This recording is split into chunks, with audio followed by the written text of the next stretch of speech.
Il est temps de partir.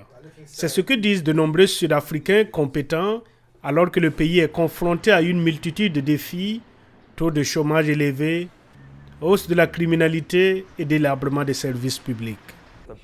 Alors qu'une offre d'emploi l'attendait en Nouvelle-Zélande, ce jeune homme de 28 ans a déclaré qu'il était évident pour lui et sa femme de faire leurs valises. En principe, si vous faites partie de la classe moyenne, vous avez assez d'argent pour vivre dans votre maison, vous déplacer en voiture pour aller travailler, rentrer chez vous en voiture ou si vous devez vous rendre au centre commercial en voiture. Donc, vous vivez dans cette bulle. Vous ne quittez pas vraiment votre voiture. Vous avez peur de marcher dans la rue. Pourquoi? Je pourrais me faire voler, kidnapper, ma femme pourrait avoir des ennuis. Les économistes de la First National Bank ont déclaré qu'une maison sur 5 vendue dans le pays avant la pandémie de Covid-19 était liée à l'immigration. Si la pandémie a mis un terme à ce mouvement, les ventes reviennent lentement. Autre indicateur, les résultats décevants d'un impôt sur les plus riches imposé il y a plus de 5 ans. Nous n'avons pas collecté autant que nous le pensions, n'est-ce pas?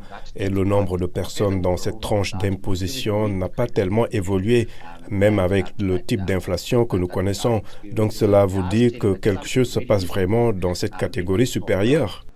New World Wealth, une entreprise sud-africaine de renseignement sur la fortune, a publié un rapport au début de l'année sur la migration de personnes fortunées valant plus d'$1 million. Les chercheurs affirment que si les flux sortants peuvent être observés dans d'autres marchés émergents, ils constituent une préoccupation pour l'économie sud-africaine. Je pense que s'il s'agit d'un entrepreneur, par exemple, ou de quelqu'un qui cherche à créer une grande entreprise ou à se développer, ou à développer une entreprise et qui déménage, alors c'est évidemment un problème. Je pense que les personnes fortunées sont souvent les premières à déménager, car elles ont les moyens de le faire. Mais en même temps, la classe moyenne va le plus souvent suivre. La perte potentielle de recettes fiscales est préoccupante alors que le pays explore la création d'une allocation de revenus de base pour soutenir davantage de personnes à revenus faibles ou moyens. Environ la moitié de quelques 60 millions de Sud-Africains vivent sous le seuil de pauvreté.